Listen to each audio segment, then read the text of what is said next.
Le bruit sec de la portière du Bentley résonna dans le parking presque vide. Et la main de Cassandra Wright tremblait à peine. Son bracelet en diamant captant la lumière du soir comme pour rappeler à tous qu'elle appartenait à un autre monde, celui où l'on commande, jamais où l'on supplie. Elle allait monter dans sa voiture quand une voix, calme et posée, brisa le silence. Quand vous regardez dans le miroir le matin, vous reconnaissez encore la femme que vous voyez. Ou l'avez-vous perdue depuis longtemps? Elle se figea, point pas de colère dans ce ton, pas d'insolence. Juste une vérité si tranchante qu'elle lui coupa la respiration. Autour d'eux, les portières claquaient, des enfants riaient, les caddies roulaient, mais Cassandra n'entendait plus rien.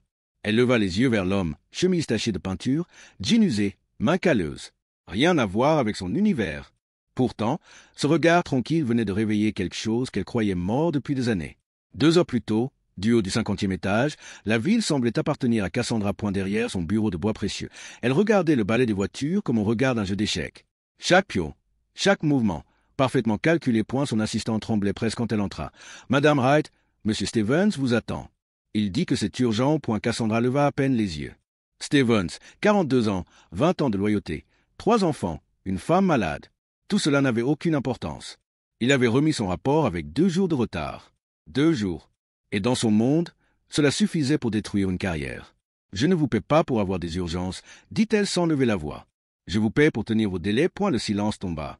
On aurait pu entendre une montre tic-taquer. « Je comprends, balbutia-t-il. Mais ma fille, videz votre bureau, Monsieur Stevens. Vous avez 20 minutes. » Et elle voulut parler, se défendre, mais ses mots se perdirent. La porte se referma derrière lui avec le bruit d'un couvercle de cercueil.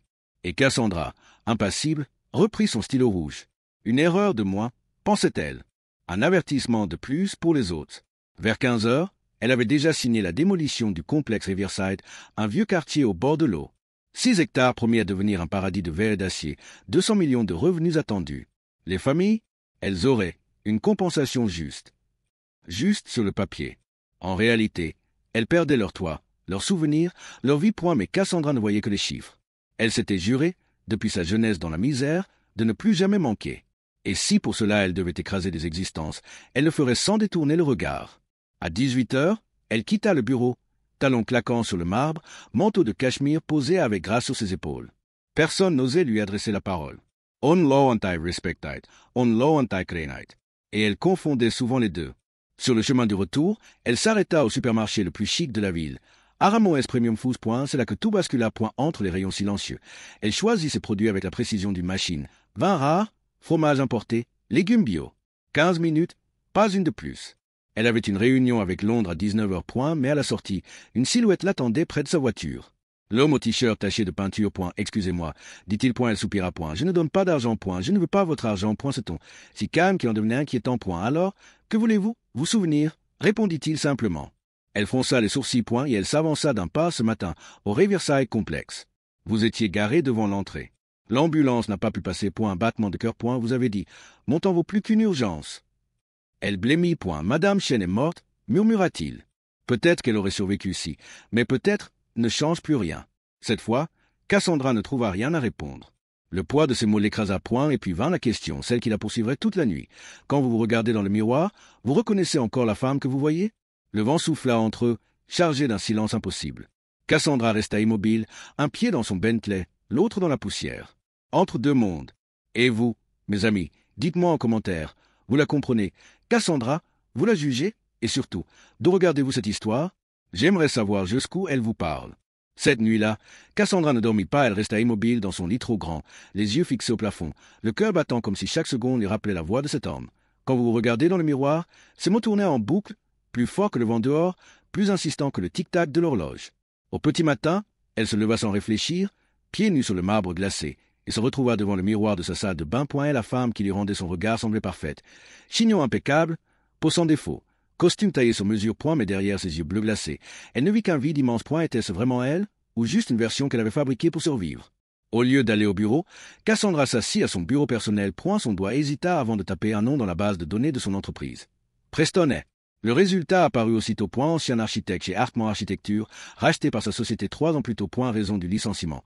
Refus d'approuver les matériaux non conformes. Cassandra sentit son estomac se tordre. Elle ouvrit le dossier. Les commentaires étaient clairs. Employé intègre, travail exemplaire, grande éthique professionnelle. Puis venait la phrase froide, licenciement validé, manque de flexibilité. Et sa propre signature, en bas de la page.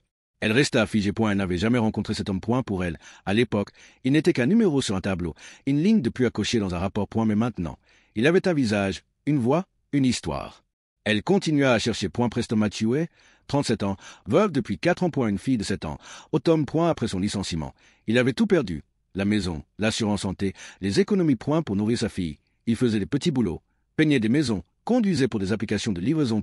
Et malgré tout, il l'avait regardé avec pitié. Pas de haine. Pas de rage. Dieu la pitié. Cette découverte la brisa davantage que n'importe quel échec professionnel. Elle ferma son ordinateur, les mains tremblantes. Dans le silence de sa maison, on entendait presque sa respiration devenir saccadée. Elle pensa à la vieille Madame Chen, à Stevens renvoyé la veille, à tous ces gens qu'elle avait rayés de son monde sans même y penser. Et soudain, elle eut honte. À midi, elle prit une décision qu'elle-même ne comprenait pas encore. Elle appela son chauffeur et donna une adresse qu'il n'avait jamais entendu sortir de sa bouche. Vous êtes sûre, madame? Oui. Et ne posez pas de questions. Le trajet fut long, inconfortable. Le complexe Riverside apparaissait enfin, délabré, fissuré, presque abandonné. Mais malgré la misère, la vie résistait. Des enfants jouaient avec des craies colorées, une vieille femme arrosait des fleurs sur son balcon, des rires montaient d'une cour. Ce n'était pas des statistiques. C'était des vies. Elle monta les escaliers du bâtiment C. Hésitant à chaque pas devant la porte du numéro 12, elle leva la main, puis la laissa retomber. Que allait-elle dire? Je suis désolé d'avoir ruiné votre vie. Ridicule. Mais son cœur battait trop fort pour reculer. Et frappa. La porte s'ouvrit. Preston apparut, un mug de café à la main, le visage fatigué, mais calme. Lorsqu'il reconnut Cassandra, son regard se figea, puis se ferma comme une porte. Madame Wright. Monsieur. Vous êtes venu vérifier que j'ai bien quitté mon appartement avant la démolition? Non. Je suis venu comprendre. Il resta silencieux un moment avant de s'écarter. Entrer. Alors. L'intérieur était petit, modeste, mais propre. Des dessins d'enfants couvraient les murs, des chevaux, des arcs-en-ciel, une famille qui se tenait la main. Votre fille? Demanda Cassandra. Oui. Autumn. Elle a ses dents. Elle regarda une photo posée sur la table. Une femme souriante, belle, douce. Votre femme? Melissa. Elle est morte d'un cancer. Cassandra baissa les yeux. Je sais. J'ai fait des recherches sur vous. Un silence lourd. Vous m'avez espionné? Non. J'ai voulu comprendre pourquoi vos mots m'ont touché. Et avez-vous compris? Pas encore. Mais j'essaie. Elle respira profondément. Monsieur, je crois que je vous ai fait du mal. Plus que vous ne pouvez l'imaginer. Vous ne m'avez pas seulement fait du mal, dit-il doucement. Vous avez prouvé que dans votre monde, la décence n'a plus de valeur. Je veux la retrouver, murmura Dash. Et elle haussa un sourcil. Pourquoi? Pour soulager votre conscience? Non. Parce que sans elle, je ne suis plus rien. Le silence retomba. Dans un coin, un petit dessin représentait une femme en costume sous un arc-en-ciel. Cassandra sentit un nœud lui serrer la gorge. Et vous, chers amis, si quelqu'un venait vous rappeler vos fautes passées, auriez-vous le courage d'affronter la vérité? Dites-moi en commentaire. Vous auriez ouvert cette porte et dites-moi de quelle ville vous suivez cette histoire. Je veux savoir jusqu'où elle voyage. Cassandra resta longtemps silencieuse dans ce petit salon où tout semblait respirer la vie simple. Sur la table, un mug de café tiédissait. Sur les murs, des dessins d'enfants racontaient une histoire bien plus vraie que tous ces rapports financiers. Preston s'était assis, les bras croisés, attendant sans rien dire. Elle, debout, semblait chercher ses mots comme une élève prise au dépourvu. Je suis venu parce que je ne supporte plus le reflet que je vois dans le miroir. Finit-elle par dire. Preston la regarda, impassible. Et que voulez-vous que j'y fasse, Madame Wright? Rien. Juste, m'écoutez une fois. Elle sortit un dossier de son sac et le posa sur la table. C'est votre dossier de réintégration. Poste d'architecte en chef, salaire complet, indemnité pour les années perdues, et une couverture médicale pour votre fille. Et elle fronça les sourcils. Vous pensez que l'on peut acheter le pardon? Non, répondit-elle aussitôt. Mais je peux réparer ce qui peut l'être. Preston se leva, fit quelques pas vers la fenêtre. 3 ans, Madame Wright. 3 ans à essayer de reconstruire ma vie, pendant que vous signez des contrats qui détruisaient la nôtre. Et elle se retourna vers elle. Ce n'est pas une question d'argent. C'est une question de respect. Alors respectez-moi assez pour me laisser essayer, murmura-t-elle. Un long silence. Puis il hocha la tête, sans promettre, sans sourire. D'accord. Mais si je reviens, ce sera pour la vérité, pas pour l'argent. C'est tout ce que je demande. Quelques jours plus tard, Cassandra mit fin au projet de démolition du complexe Riverside.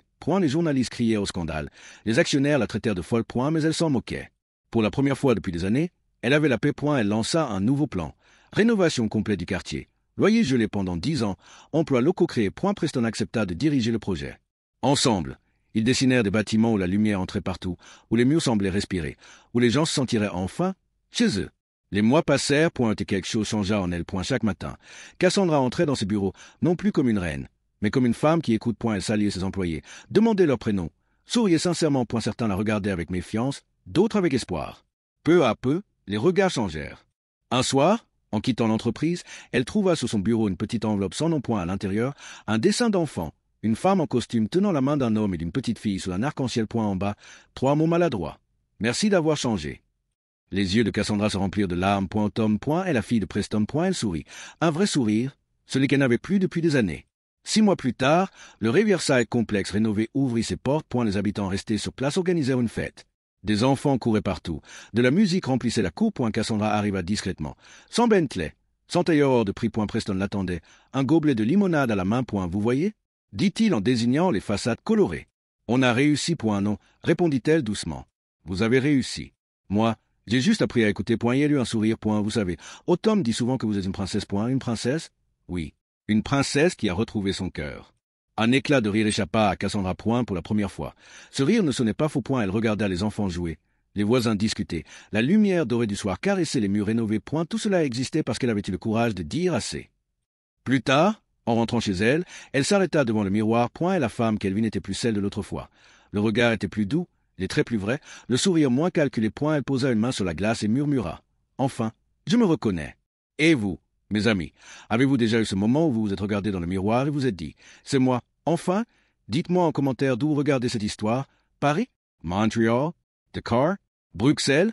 J'ai envie de savoir jusqu'où le voyage de Cassandra touche vos cœurs.